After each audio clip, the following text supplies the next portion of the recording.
छोटे बच्चे का स्कूल का पहला दिन था और वो अंदर से बेहद डरा हुआ था। उसका दिल तेज धड़क रहा था। डर के मारे उसने पूरे रास्ते अपने सिर पर एक एस्ट्रोनॉट हेलमेट पहने रखा था, मानो वो बाहरी दुनिया से खुद को बचा रहा हो। स्कूल के गेट पर पहुंचते ही उसके डैड ने धीरे से, प्यार से और बड़ी कोमलता से उसका हेलमेट उतारा और उसे बहादुर बनने के लिए बहुत हिम्मत दी। उसे भरोसा दिलाया कि सब ठीक होगा। लेकिन जब उन्होंने अपने बेटे को धीरे धीरे अकेले स्कूल के अंदर जाते देखा तो उसके पेरेंट्स खुद को चिंता करने से रोक नहीं पाए। उनके मन में डर बैठा था। और यकीनन जैसे ही ऑगी ने कैंपस में अपना पहला कदम रखा, उसकी अजीब चाल और चेहरे ने सारे बच्चों को अपनी ओर खींच लिया। वे उसे अजीब नज़र से घूरने लगे। उनके चेहरों पर साफ तौर पर असहजता और कुछ हद तक घृणा दिख रही थी।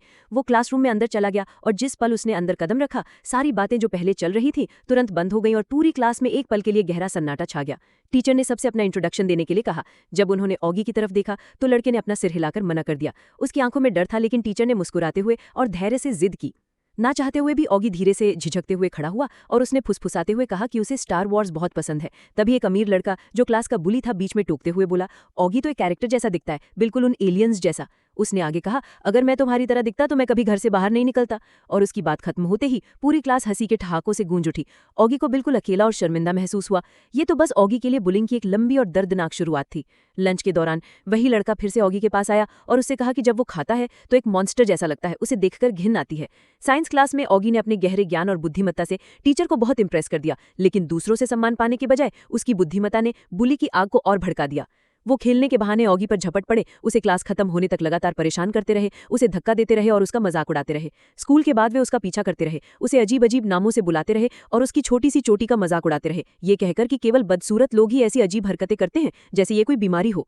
जब स्कूल छूटा तो ऑगी बिना रुके जितनी तेजी से हो सके सीधा अपनी मम्मी के पास भागा और उसने अपना हेलमेट वापस पहन लिया, मानो फिर से अपनी दुनिया में छिप गया हो।